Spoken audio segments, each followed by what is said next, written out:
Ditët e fundit jemi të rënditur të gjithë nga dy ngjarje të njëpasnjëshme. Një aksident tragjik rrugor me pasojë 4 jetë njerëzish si rezultat i shkeljes së çdo rregulli shpejtësie nga ana e vrasit, dhe një tjetër ngjarje me armë zjarri ku humbën jetën 4 persona për një parcel plazhi në Velipoj. E mirëkuptoj plotësisht shqetësimin publik që kanë krijuar këto dy ngjarje, si dhe ankesën e zëshme ndaj policisë së shtetit. Por, dua theksoj fort se policia e shtetit, për te të metave apo dobësive të saj dhe përmirësimeve të mëtejshme që duhet dhe do të bëhen, as nuk ndjek çdo makinë që lëviz në rrugët e vendit e as nuk mund të parandaloj një sherr në orën 1 të natës midis dy qinjve. Të dyja rastet fatale kërkojnë sigurisht në radhë të parë një reflektim nga të gjithë, pa përjashtim përfshirë këtu dhe policinë e shtetit, së cilës gjatë mandatit tonë të tretë qeverisës do t'i vijë në dispozicion edhe dron super inteligjent, si dhe një sistem modern monitorimi i rrugëve që gjeneron në kohë reale gjoba për shkelësit e kufive të shpejtësisë.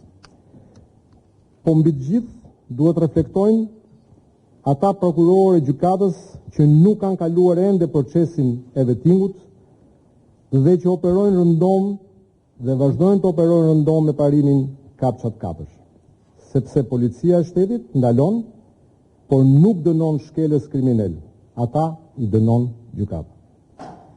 Mjafton t'ju marr një shembull nga muaji i fundit.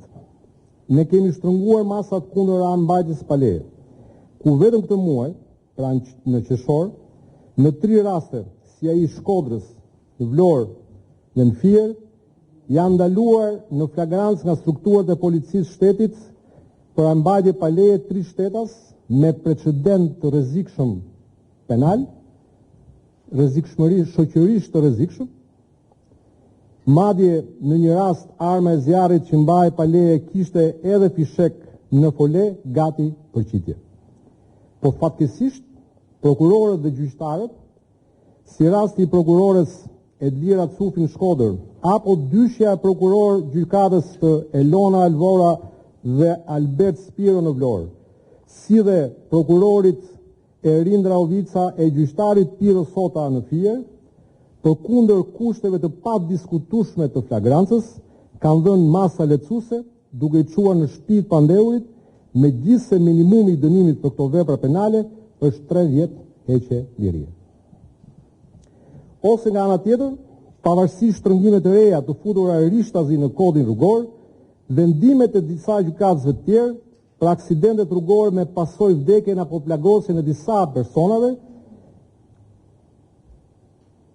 janë në gjykimin ton skandaloze dhe në keq interpretim të ligjit. E pra, këto janë fakte që dëshmojnë qartë nevojën për një reagim të shpejtë dhe energjik nga ana e Inspektoratit të Lartë të Drejtësisë dhe strukturave të reja drejtuese të sistemit gjyqësor ndaj individëve pa përgjegjësisht të rrezikshëm për shoqërinë tonë. Këto sa përmenda nuk janë ndërhyrje në punën e gjyqësorit dhe institucioneve të tjera të pavarura, por shembull i luritës të asaj se si nuk duhet të jetë forca e ligjit ndaj atyre që shkelin atë. Jo më pak skandaloze ka qenë dhe gjendja me marrjen në administrim të plazheve.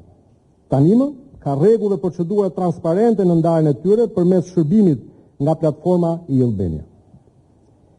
Policia e shtetit nuk ndan parcela plazhesh për administrim, por vetëm zbaton ligjin për mosprekjen e hapësirave të plazheve publike, të cilat janë rikthyer njësoj si dhe mbrojtja policore ndaj ndërtimeve pa leje pas dekadash xhungëllizimi në zonën vegetare. Kanë vënë re se disa flasin me të madhe për rritjen e kriminalitetit apo fataliteteve në qarkullim.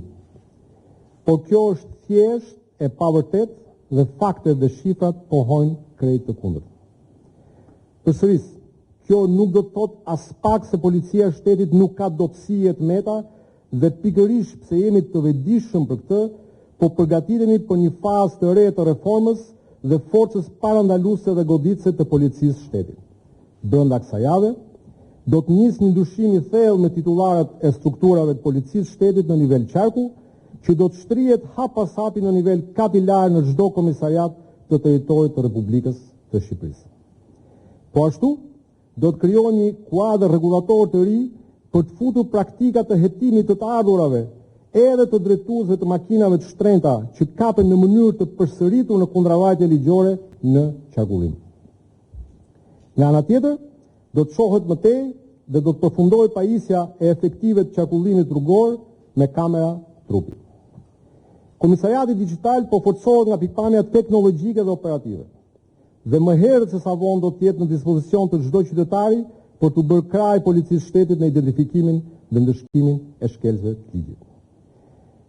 Më lejoni të fundoj duke i siguruar të gjithë se ne jemi plotësisht të vetëdijshëm për sfidat e kohës dhe nevojat e çdo qytetari shqiptar, ndaj garantoj se shumë shpejt të gjithë do ta prekim ndryshimin e mëtejshëm për të mirë të policisë së shtetit.